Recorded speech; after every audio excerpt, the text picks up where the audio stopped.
Magicamente, o poder recém-descoberto de Anula. Quando Anula começou a experimentar alguma facilidade e paz na mente, descobriu que podia refletir mais profundamente sobre o que queria e como obtê-lo. Começou a escrever cartas para si própria, felicitando-se pelos objetivos que desejava, o que lhe permitiu ensaiar mentalmente já os ter alcançado. Começou por coisas pequenas. Primeiro, porque ainda estava a passar por instabilidade financeira. Experimentou o desejo de ser promovida no emprego. Parabéns pela promoção, Anula, escreveu. Dobrou a carta e guardou-a na carteira. Sempre que estava à espera numa fila ou andava no autocarro, tirava a carta e relia-a. Sempre que fazia isso, respirava fundo e visualizava as sensações e emoções positivas de conseguir a promoção na vida real. Ler a carta repetidamente melhorou a sua confiança no trabalho. Deu por ela com a sensação de eu sei que isso vai acontecer. Na verdade, isto já aconteceu porque eu decidi que sim. Começou a reparar que a sua tendência para ser insegura e duvidar das suas decisões no trabalho estava a reduzir drasticamente. Era mais decidida, o que por sua vez melhorou a confiança e a forma como se comportava. Esta confiança recém-descoberta inspirou respeito nos seus colegas e supervisores. Ao participar nas reuniões de equipa, tinha menos medo, falava mais e garantiu que a sua voz era ouvida. Estava a começar a incorporar os aspectos de liderança que normalmente são necessários para a promoção que ela desejava. Habitualmente, tal promoção levava 1 ou 2 anos a ser conseguida, mas ela só precisou de uns meses para ser promovida a gerente de dados a tempo inteiro, com um aumento no ordenado de cerca de $20.000. Embora estivesse a progredir, os medos continuavam a persegui-la e roubar-lhe a atenção. Dava um passo em direção ao seu objetivo. Depois era novamente dominada pela dúvida e imagens de catástrofes. Eu sabia o que queria, diz ela, mas não estava espiritual, física e mentalmente alinhada. Em vez de viver uma mentalidade de manifestação, a minha vida era baseada no medo.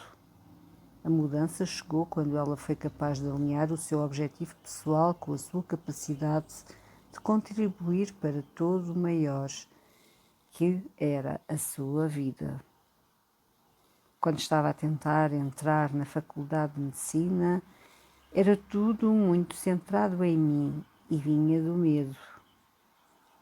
Tive de sair desse modo, abrir o meu coração e refletir sobre a diferença que eu podia fazer na vida dos meus futuros pacientes. Isto permitiu-me transformar o meu medo em compaixão. Ter uma mente clara e um corpo relaxado permitiu-me religar-se à prática da compaixão, da meta, ou bondade amorosa, que havia sido ensinada na escola do Sri Lanka quando tinha 6 anos. Começou por oferecer compaixão a si própria e gradualmente expandiu a compaixão que sentia pelos seus entes queridos e finalmente pelos pacientes que podia ajudar no futuro se tornasse médica. Enquanto para ela, quando criança, a prática parecia abstrata e aborrecida, agora ganhava vida quando ela imaginava os seres humanos vivos e específicos que podia ajudar a mudar da doença para a saúde. Visualizou em pormenor a sua compaixão de coração aberto por esses pacientes e os cuidados que podia oferecer-lhes. O peito dela enchia-se de calor quando imaginava que estava a fazer um diagnóstico correto, a fazer uma cirurgia bem-sucedida, a confortar um membro assustado de uma família.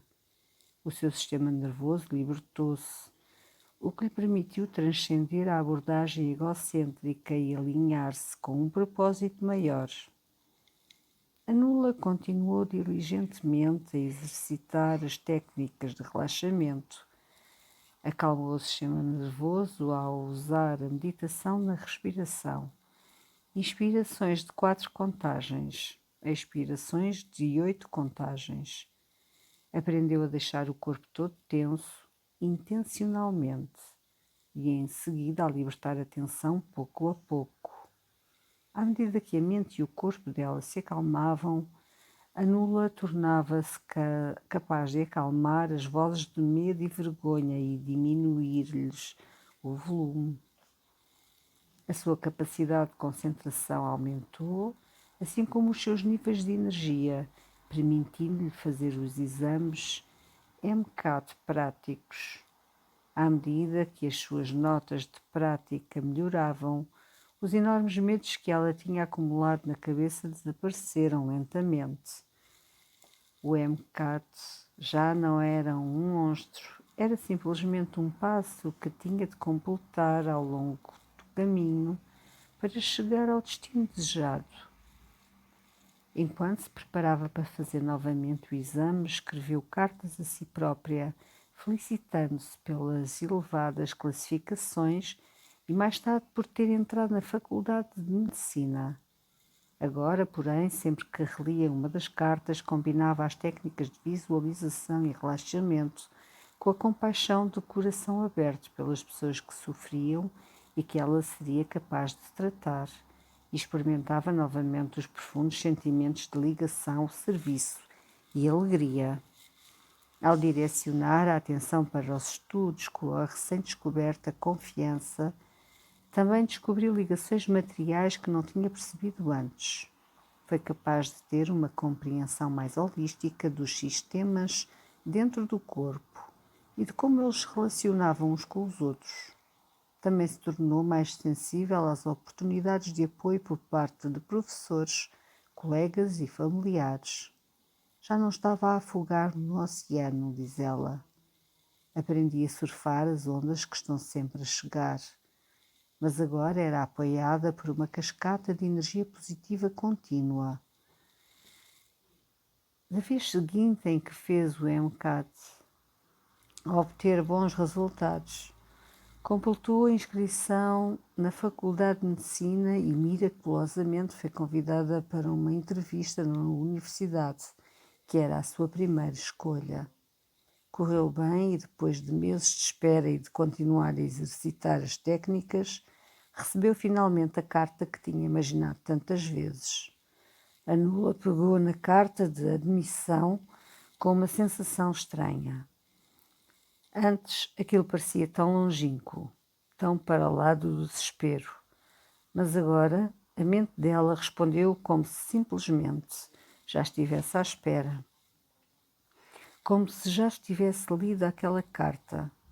A Nula já se licenciou da Faculdade de Medicina e continua a praticar acalmar a mente e abrir o coração em função da sua vocação e dos cuidados que vai oferecer aos seus pacientes. A rede de modo padrão, DMN. A rede de modo padrão é a rede mais estudada do cérebro. Anatomicamente, a DMN também é denominada como rede frontoparietal medial, MFPN, e é composta pelo córtex pré-frontal medial, o córtex cingulado anterior adjacente, o córtex cingulado posterior pelo cunineus e o giro angular. Essencialmente, a DMN é responsável pela atividade cerebral quando uma pessoa está focada interiormente, incluindo durante o repouso acordado, o sonhar acordado, o divagar pela mente e o relembrar. Permite-nos realizar um processamento autorreferencial ou a capacidade de refletirmos sobre nós próprios. De certo modo, é o que nos permite narrar a história de mim próprio, recuperando e integrando a nossa autobiografia armazenada na nossa memória a longo prazo e permitindo-nos ter a perspectiva na primeira pessoa sobre essa informação.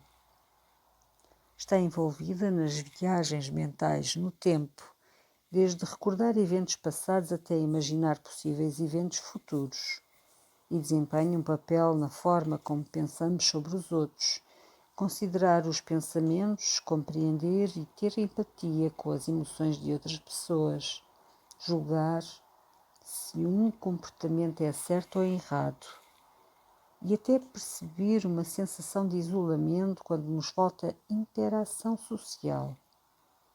Nas nossas vidas comuns, sentimos o funcionamento da DMN, principalmente com uma conversa de chacha incessante da nossa mente, quando não está ocupada com uma tarefa específica. Os primeiros investigadores perceberam que a DMN era desativada quando uma pessoa estava focada em certas tarefas orientadas para objetivos, dando origem à expressão rede de tarefas negativas. Desde então, esse rótulo foi posto de lado, por ser considerado enganoso, porque a rede está de facto ativa quando estamos a desempenhar tarefas inteiramente orientadas para objetivos, bem como tarefas cognitivas que envolvem conceitos mentais. Um exemplo seria uma sensação de meditação introspectiva, quando focamos a nossa atenção no nosso interior, explorando os nossos pensamentos, emoções e sensações sem distrações externas. Quando estamos envolvidos numa tarefa externa, a DMN pode tornar-se o comentador que fornece pensamentos pormenorizados sobre o nosso desempenho. Um dos fenómenos mentais mais traiçoeiros é o habitual autodiscurso negativo, a que chamamos crítica interior. Do ponto de vista neurocientífico, a crítica interna pode ser vista como uma colaboração infeliz entre a rede de modo padrão e o CNS.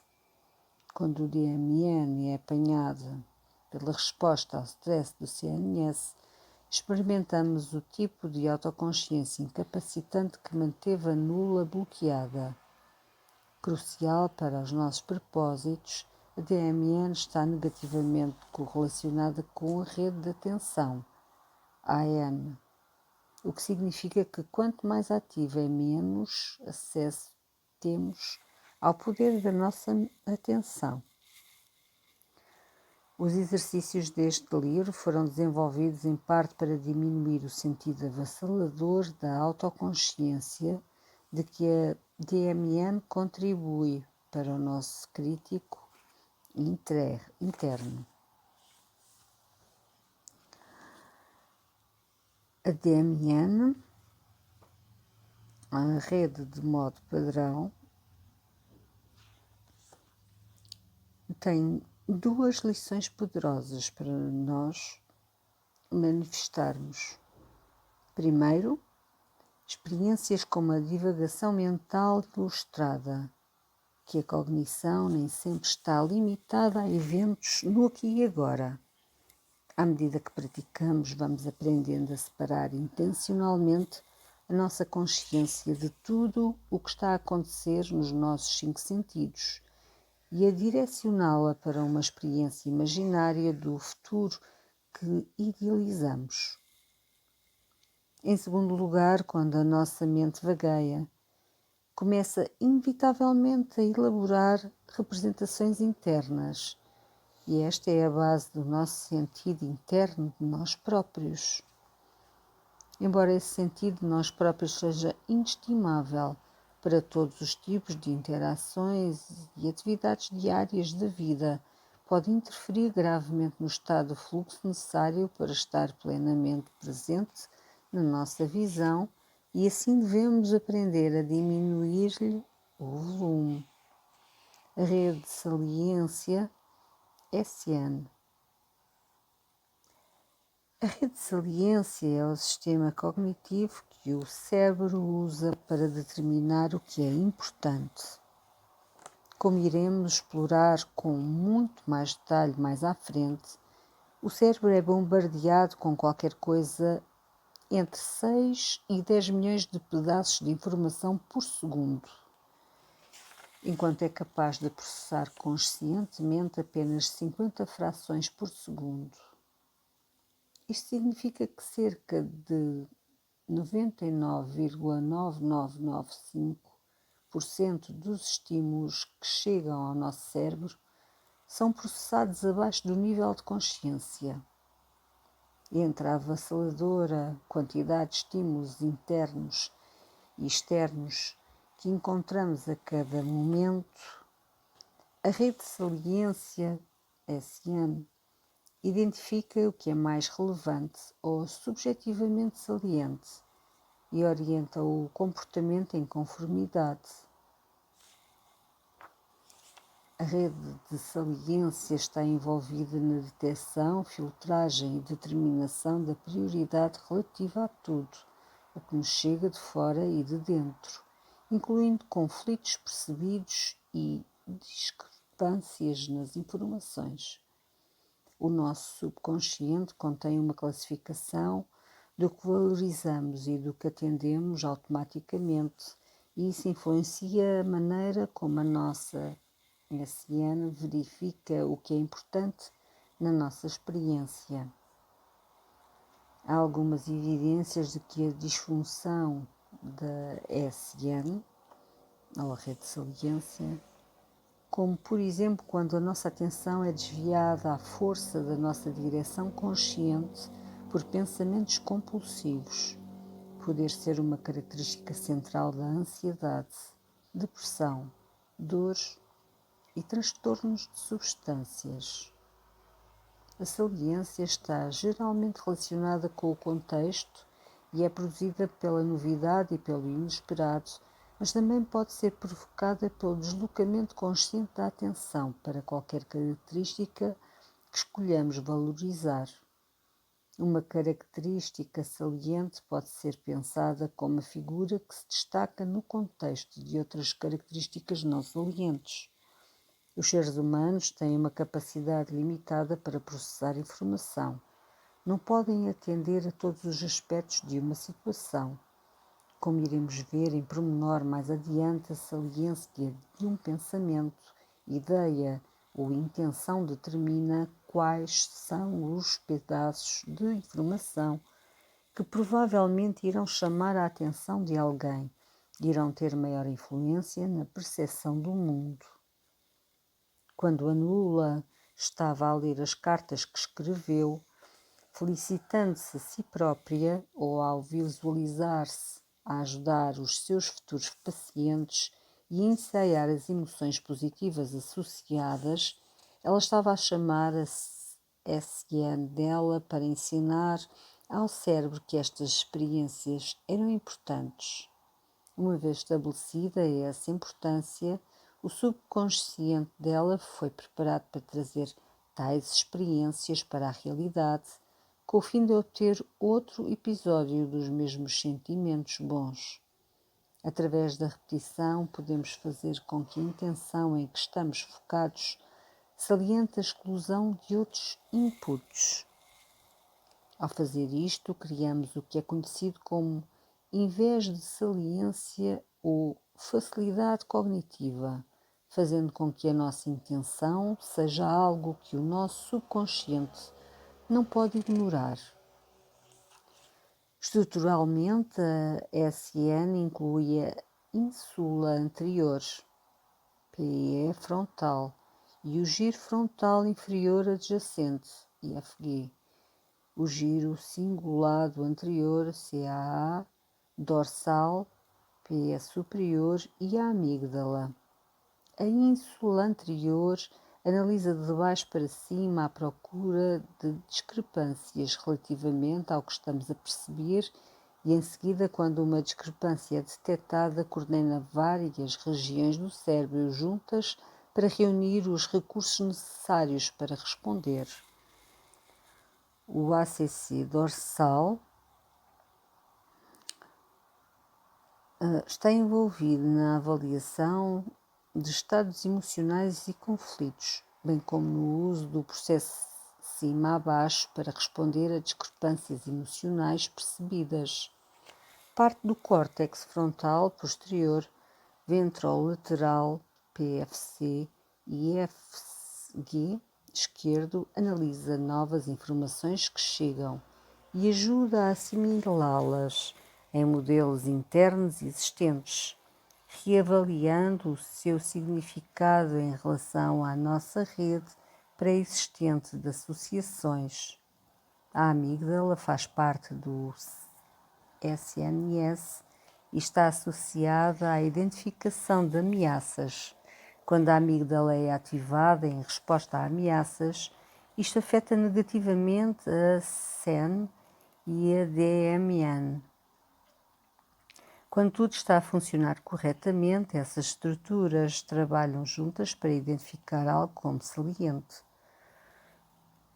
No entanto, quando está sob a influência da resposta ao stress no momento presente ou ao recordar um evento traumático, a ESN pode julgar erroneamente a importância de um determinado evento interno ou externo, desencadeando respostas autónomas ou cognitivo-comportamentais inadequadas.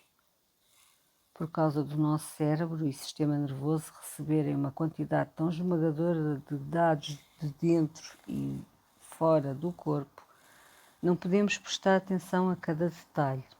Em vez disso, há uma espécie de manual no nosso subconsciente que organiza o precioso território da atenção consciente e redireciona tudo o resto para sistemas de processamento automático. Como resultado, perdemos uma quantidade enorme de informação, mesmo quando ela está mesmo diante dos nossos olhos.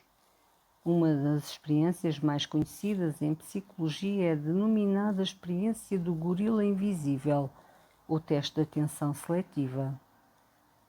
Nesta experiência, os sujeitos veem um vídeo em que dois grupos de alunos, metade de t-shirts pretas e metade de t-shirts brancas, estão a passar uma bola de basquete.